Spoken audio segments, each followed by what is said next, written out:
السلام علیکم ورحمۃ اللہ وبرکاتہ۔ خطبہ جمعہ مسجد نبوی از ڈاکٹر حسین بن عبدالعزیز آل شیخ حفظہ اللہ تعالی۔ موضوع اللہ تعالی پر توکل باہمت بننے کا ذریعہ۔ ترجمہ شفقت الرحمن بتاریخ 7 ذوالقعدہ 1439 بمطابق 20 جولائی 2018۔ پہلا خطبہ۔ تمام تعریفیں اللہ کے لیے ہیں۔ تقوی اختیار کرنے والے کو اللہ تعالی تحفظ فراہم کرتا ہے اور توکل کرنے والے کی تمام ضروریات پوری فرما دیتا ہے، اور میں گواہی دیتا ہوں کہ اللہ کے سوا کوئی معبود برحق نہیں، وہ یکتا ہے، اس کا کوئی شریک نہیں، اور یہ بھی گواہی دیتا ہوں کہ ہمارے نبی محمد اللہ کے بندے اور اس کے رسول ہیں۔ یا اللہ ان پر، ان کی آل اور تمام صحابہ کرام پر رحمتیں، سلامتی اور برکتیں نازل فرما۔ حمد و صلات کے بعد مسلمانوں، تقوی الہی اختیار کرو۔ فرمانے باری تعالی ہے، اے ایمان والو، اللہ تعالیٰ سے کما حقہ ڈرو، اور تمہیں موت آئے تو صرف اسلام کی حالت میں۔ سورہ آل عمران آیت 102۔ امت اسلامیہ جس وقت چیلنجز کی بھرمار ہو، جب انسانیت کے لیے خطرات چہار سو منڈلا رہے ہوں، کہیں جانی خطرات تو کہیں اولاد کے متعلق خدشات تو کہیں تلاش معاش میں مشکلات، یعنی انسان کے لیے خطرات کا نہ ختم ہونے والا سلسلہ جاری ہو کہ جس کا شمار نہ ہو اور نہ ہی وہ کسی سے مخفی ہوں، تو ایسے ذرائع کی معرفت اور اہمیت بڑھ جاتی ہے جو انسان کو بلند ہمت بنا دیں اور عزم مصمم تک پہنچا دیں، تاکہ انسان ان کی بدولت اپنی ضروریات اور آسائشیں حاصل کر سکے۔ جب بھی انسان کے پاس بصیرت کی طاقت اور اللہ تعالیٰ کے وعدوں پر کامل یقین ہوگا تو وہ کبھی بھی خدشات والی چیزوں کی جانب دھیان نہیں دے گا، بشرطے کہ اسباب اپنائے اور مسبب الاسباب پر توکل کرے، تو انسان ہمیشہ اپنے مقاصد میں کامیاب ہوگا اور اپنے تمام تر اہداف بھی حاصل کر لے گا۔ جب انسان اپنے معاملات اللہ تعالیٰ کے سپرد کر دے، اپنے دلی تعلقات مخلوق سے کاٹ دے، پھر اللہ تعالیٰ کی جانب سے جائز کردہ تمام اسباب بروئے کار لائے، تو انسان بلند ہمت بن جاتا ہے۔ انسان اپنے آپ کو مشکلات عبور کرنے کے لیے تیار کر لیتا ہے، کیونکہ اس کا کامل بھروسہ اللہ کے وعدوں پر ہو چکا ہے۔ اللہ تعالیٰ کا فرمان ہے، اور تقوی الہی اپنانے والے کے لیے اللہ تعالیٰ راستے بنا دیتا ہے اور اسے وہاں سے رزق عطا فرماتا ہے جہاں سے اسے گمان بھی نہیں ہوتا، اور جو اللہ تعالیٰ پر بھروسہ کر لے تو اللہ تعالیٰ اس کے لیے کافی ہے۔ سورہ الطلاق آیت 2 اور 3۔ کسی نے کہا ہے کہ اگر آدمی اللہ تعالیٰ پر سچی نیت کے ساتھ توکل کرے تو توکل نہ کرنے والے امیر اور نچلے طبقے کے لوگ اس کے محتاج بن جائیں۔ وہ آدمی کسی کا محتاج کیسے ہو سکتا ہے جس کا پروردگار غنی اور حمید ہے؟ اللہ پر توکل اور اپنے تمام امور اللہ کے سپرد کرنے والا دنیا اور آخرت دونوں کو اللہ کی ملکیت سمجھتا ہے، ساری مخلوقات کو اللہ کا غلام جانتا ہے، روزی اور اسباب رزق سب کو اللہ کے زیر قبضہ تسلیم کرتا ہے، نیز وہ یہ بھی مانتا ہے کہ اللہ تعالیٰ کے فیصلے ساری مخلوقات پر مسلط ہیں۔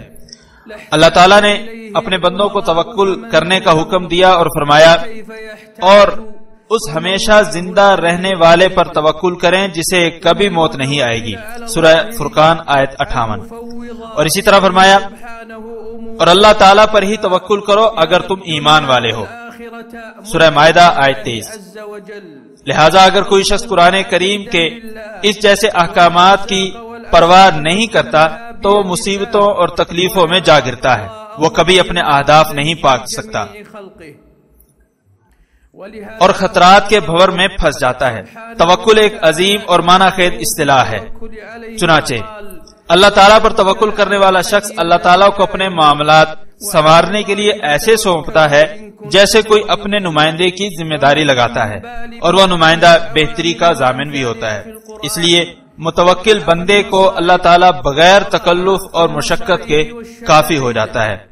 توکل کرنے والا شخص اللہ تعالیٰ سے ہر طرح پر امید ہوتا ہے کہ وہ چیز جو اس کے مقدر میں لکھ دی گئی ہے وہ اس سے چوک نہیں سکتی، کیونکہ اللہ تعالیٰ کے فیصلوں میں تغیر و تبدل نہیں ہے۔ اللہ تعالیٰ کا فرمان ہے، اور آسمان ہی میں تمہارا رزق ہے اور وہ بھی جس کا تم وعدہ دیے جاتے ہو، بس آسمان اور زمین کے پروردگار کی قسم، یہ بات ایسے ہی ایک حقیقت ہے جیسے تمہارا بولنا ایک حقیقت ہے۔ سورہ الذریعہ آیت 22 اور 23۔ تفاسیر میں اس آیت کا مفہوم یہ بھی ہے کہ اللہ تعالیٰ نے مخلوق کی روزی کے لیے محض ضمانت ہی نہیں دی بلکہ اس پر قسم بھی اٹھائی ہے۔ چنانچہ حسن بصری رحمۃ اللہ علیہ کہتے ہیں اللہ تعالیٰ ان اقوام پر لعنت فرمائے جن کے لیے پروردگار نے قسم اٹھائی لیکن انہوں نے قسم کو بھی تسلیم نہیں کیا۔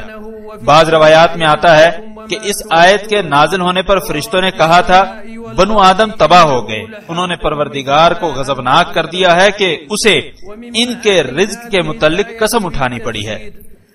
آپ صلی اللہ علیہ وسلم کا فرمان ہے اگر تم اللہ تعالیٰ پر کما حقہ توکل کرو تو تمہیں بھی اسی طرح رزق ملے جیسے پرندوں کو دیا جاتا ہے، وہ صبح خالی پیٹ جاتے ہیں اور شام کو پیٹ بھر کر لوٹتے ہیں۔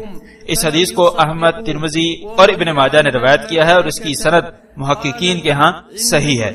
توکل کرنے والا شخص سچے دل کے ساتھ تمام امور کو چلانے کی نسبت اللہ تعالیٰ کی جانب کرتا ہے، مشکل کے کشائی اور حاجت روائی صرف اللہ تعالیٰ کے اختیار میں سمجھتا ہے، اللہ تعالیٰ کے وعدوں پر مکمل یقین رکھتا ہے کہ تمام معاملات اللہ کے سپرد کرنے سے اہداف پورے ہوں گے اور نقصان بھی نہیں ہوگا۔ متوکل شخص اللہ تعالیٰ پر بھروسہ کرتے ہوئے معاملات اللہ کے سپرد کر دیتا ہے، وہ اللہ سے خیر کی امید رکھتے ہوئے غیر اللہ سے یکسر منقطع ہو جاتا ہے۔ اسباب اپنانے اور انہیں شرعی طور پر اختیار کرنے کے بعد اس کی نظر اسباب سے اٹھ جاتی ہے۔ متوکل شخص نفع حاصل کرنے کی طاقت اور نقصانات سے بچنے کی ہمت صرف اللہ تعالیٰ سے ہی مانگتا ہے، کیونکہ صرف اللہ تعالیٰ ہی تخلیق و تدبیر، نفع و نقصان، عنایت اور محروم کرنے کا اختیار رکھتا ہے۔ وہ جو چاہتا ہے ہو جاتا ہے اور جو نہیں چاہتا وہ نہیں ہوتا۔ توکل یہ ہے کہ اسباب اپنا کر بھی اعتماد اللہ تعالیٰ پر ہو، اسباب محض ذرائع کی حد تک ہوں۔ چنانچہ متوکل انسان ظاہری اسباب تو اپناتا ہے لیکن ان پر کلی اعتماد نہیں کرتا، اس کا کلی اعتماد خالق کائنات اور امور دنیا چلانے والے پر ہوتا ہے، نیز اس کے فیصلوں اور مشیت کو حرف آخر سمجھتے ہوئے انہیں تسلیم بھی کرتا ہے۔ فرمانے والی تعالیٰ ہے پس جب اسباب اختیار کر لو تو پھر توکل اللہ تعالیٰ پر کرو۔ سورہ آل عمران آیت 159۔ اللہ کے بندو، تقوی پیدا کر کے اللہ تعالیٰ پر سچا توکل کرنے والا شخص بلند ترین اہداف اور مقاصد حاصل کرتا ہے۔ لہذا جو اپنے امور اللہ کے سپرد کر دے، اپنے خالق پر توکل اس حالت میں کرے کہ وہ توحید پرست، انابت کرنے والا، گڑ گڑانے والا، توبہ کرنے والا، حکم کی تعمیل کرنے والا اور اطاعت گزار ہو، تو اللہ تعالیٰ اس کی تمام پریشانیاں ختم کر کے اور اس کی سب تنگیوں سے نکلنے کا راستہ بنا دیتا ہے، نیز اسے وہاں سے روزی دیتا ہے جہاں سے اسے گمان بھی نہیں ہوتا، اسے ڈھیروں خیر و بھلائی میسر آتی ہے، اسے ہمہ قسم کے ضرر اور شر سے محفوظ کر دیا جاتا ہے اور اس کا انجام فلاح، کامیابی اور یقینی نصرت سے ہمکنار ہوتا ہے۔ اللہ تعالیٰ نے ایک نیک آدمی کی بات نقل کرتے ہوئے فرمایا اور میں اپنا معاملہ اللہ کے سپرد کرتا ہوں، بلا شبہ اللہ اپنے بندوں کو دیکھ رہا ہے۔ ان لوگوں نے جو چالیں اس مرد مومن کے خلاف چلی تھیں اللہ تعالیٰ نے ان سے اسے بچا لیا اور آل فرعون کو برے عذاب نے گھیر لیا۔ سورہ غافر آیت 44 اور 45۔ اسی طرح اللہ تعالیٰ نے اپنے نبی صلی اللہ علیہ وسلم اور آپ کے صحابہ کرام کے بارے میں فرمایا وہ لوگ جب ان سے لوگوں نے کہا کہ کافر تمہارے مقابلے میں جمع ہو گئے ہیں تم ان سے ڈر جاؤ تو اس بات نے انہیں ایمان میں اور بڑھا دیا اور کہنے لگے ہمیں اللہ کافی ہے اور وہ بہت اچھا کارساز ہے۔ یہ لوگ اللہ کا فضل اور اس کی نعمت حاصل کر کے واپس آئے، انہیں کوئی تکلیف بھی نہ پہنچی، وہ اللہ کی رضا کے پیچھے لگے رہے اور اللہ بہت بڑے فضل والا ہے۔ سورہ آل عمران آیت 173 اور 174۔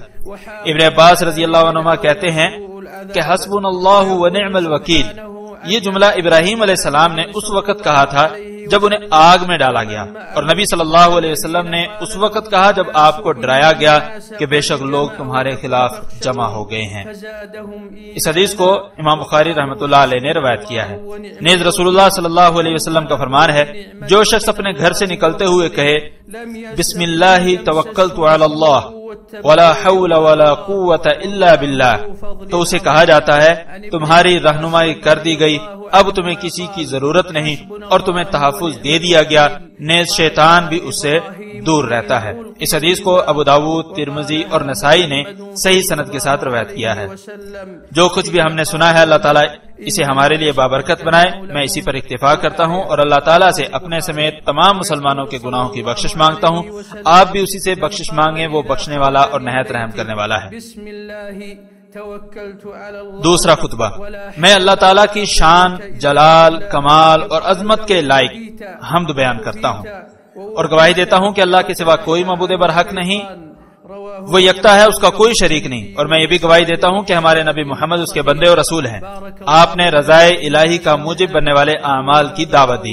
اللہ تعالیٰ آپ پر، آپ کی آل اور صحابہ کرام پر رحمتیں، سلامتی اور برکتیں نازل فرمائے۔ اے مسلم، اپنا معاملہ اللہ کے سپرد کر دو، اس پر سچے دل سے اعتماد کرو، شرعی دائرے میں رہتے ہوئے اسباب اپناؤ، اور یہ یقین کر لو کہ زمین و آسمان کے امور چلانے والا، سینوں کے رازوں کو جاننے والا، تمام تر امور کے بارے میں ہر اعتبار سے علم رکھنے والا، قادر مطلق، مشیت کاملہ کا مالک تمہیں اپنے علم اور تدبیر کے ذریعے گھیرے ہوئے ہے۔ اس کے علم اور تدبیر تک کسی کا علم یا فہم پہنچ ہی نہیں سکتا، اس لیے تم محنت کرتے رہو، اپنے رب کی عبادت کے لیے وقت نکالو اور یقین مانو کہ جو بھی اللہ تعالیٰ پر توکل کرے تو وہ اس کے لیے کافی ہے۔ اسے ہمہ قسم کے خطرات سے امن حاصل ہوگا، اسے کسی قسم کی پریشانی نہیں ہوگی، اس کی شرح صدر ہو چکی ہوگی اور وہ اپنی محنت کے پھل پر راضی ہوگا۔ کسی شاعر نے کہا ہے، ان من کان لیس یدری افی المحبوب نفع له او المکروہ لحری بأن يفوض ما يعجز عنه الى الذي يكفيه الالہ البر الذي هو بالرأفة احنا من امه وابیه، یعنی جو یہ نہیں جانتا کہ کیا من پسند چیز اس کے لیے مفید ہے یا ناپسندیدہ چیز، جس کا فیصلہ کرنے سے وہ عاجز ہے، اس چیز کو کسی اہل ذات کے سپرد کر دینا چاہیے، یعنی معبود برحق کو جو سراپا احسان کرنے والا اور نرمی برتنے والا ہے، جو ماں باپ سے بھی زیادہ مشفق ہے۔ اللہ تعالیٰ نے ہمیں نبی کریم صلی اللہ علیہ وسلم پر کثرت سے درود و سلام پڑھنے کا حکم دیا ہے۔ اللہم صلی وسلم وبارک علی نبینا و حبیبنا محمد۔ یا اللہ خلفائے راشدین، اہل بیت، صحابہ کرام، تابعین اعظام اور قیامت تک ان کے نقش قدم پر چلنے والوں سے راضی ہو جا۔ یا اللہ اسلام اور مسلمانوں کو غلبہ عطا فرما۔ یا اللہ جو بھی مسلمانوں کے بارے میں برے ارادے رکھے تو اسے اپنی جان کے لالے پڑ جائیں۔ یا اللہ تباہی اسی کا مقدر بنا دے یا رب العالمین۔ یا اللہ جو بھی اسلام کے بارے میں یا ہم میں سے کسی کے بارے میں یا ہمارے دین کے بارے میں برے ارادے رکھے تو اسے اپنی جان کے لالے پڑ جائیں، اس کی مکاری اسی کی تباہی کا باعث بنا دے یا رب العالمین۔ یا اللہ اس پر اپنی فوج مسلط فرما دے، یا اللہ اس پر اپنی فوج مسلط فرما دے یا ذوالجلال والاکرام۔ یا اللہ جو بھی مسلمانوں کے بارے میں برے ارادے رکھے اس سے انتقام لے لے۔ یا اللہ جو بھی مسلمانوں کے بارے میں برے ارادے رکھے اس سے انتقام لے لے۔ یا اللہ جو بھی مسلمانوں کے بارے میں یا ان کے دین کے بارے میں برے ارادے رکھے تو اس سے انتقام لے لے یا رب العالمین یا حی یا قیوم۔ یا اللہ ہماری اور تمام مسلمانوں کی پریشانیاں ختم فرما دے۔ یا اللہ تمام مسلمانوں کی تکالیف ختم فرما دے۔ یا اللہ تمام مسلمانوں کی تکالیف ختم فرما دے۔ یا اللہ مسلمانوں کے امن و امان اور استحکام کو مضبوط بنا دے یا ذوالجلال والاکرام۔ یا اللہ مسلمانوں کے امن و امان کو مضبوط بنا دے یا ذوالجلال والاکرام۔ یا اللہ ان کے لیے پریشانیوں سے نکلنے کا راستہ بنا دے۔ یا اللہ ان کے لیے تمام تنگیوں سے نکلنے کا راستہ بنا دے۔ یا اللہ ان کے لیے تمام تنگیوں سے نکلنے کا راستہ بنا دے۔ یا اللہ ان کے لیے پریشانیوں سے نکلنے کا راستہ بنا دے۔ یا اللہ تمام مسلمانوں کو ایسی جگہ سے عطا فرما جہاں سے انہیں روزی کا وہم و گمان بھی نہ ہو۔ یا اللہ ہمیں اور تمام مسلمانوں کو وہاں سے عطا فرما جہاں سے ہمیں اور انہیں گمان بھی نہ ہو۔ یا اللہ خادم حرمین شریفین کو تیرے پسندیدہ کام کرنے کی توفیق عطا فرما یا رب العالمین۔ یا اللہ ان کے ولی عہد کو تیرے پسندیدہ کام کرنے کی توفیق عطا فرما۔ یا اللہ ان دونوں کے اقدامات کو تیری رضا کے لیے مختص فرما یا حی یا قیوم۔ یا اللہ تمام مسلم حکمرانوں کو صرف وہی اقدامات کرنے کی توفیق عطا فرما جن میں ملک و قوم کی بھلائی ہو یا حی یا قیوم۔ یا اللہ تمام مسلمان اور مومن مرد و خواتین کی مغفرت فرما، زندہ اور فوت شدگان سب کی مغفرت فرما دے یا اللہ یا حی یا قیوم۔ ہمیں دنیا اور آخرت میں بھلائی عطا فرما اور ہمیں آخرت کے عذاب سے محفوظ فرما۔ یا اللہ جو بھی مسلمانوں کے بارے میں مکاری کرے تو بھی اس کے خلاف تدبیریں فرما، یا اللہ تباہی اور بربادی اس کا مقدر بنا دے، یا حی یا قیوم، یا اللہ مسلمانوں کا حال اور مستقبل سنوار دے، یا حی یا قیوم، یا اللہ مسلمانوں کی نسلوں کو بھی ظاہری یا باطنی ہمہ قسم کے فتنوں سے محفوظ فرما دے، یا اللہ ہمیں اور مسلمانوں کو ظاہری یا باطنی ہمہ قسم کے فتنوں سے محفوظ فرما، یا اللہ ہمیں اور مسلمانوں کو ظاہری یا باطنی ہمہ قسم کے فتنوں سے محفوظ فرما، یا حی یا قیوم۔ اللہ کے بندو، اللہ کا ڈھیروں ذکر کرو اور صبح و شام اسی کی تسبیح بیان کرو، اور ہماری آخری دعوت بھی یہی ہے کہ تمام تعریفیں اللہ رب العالمین کے لیے ہیں۔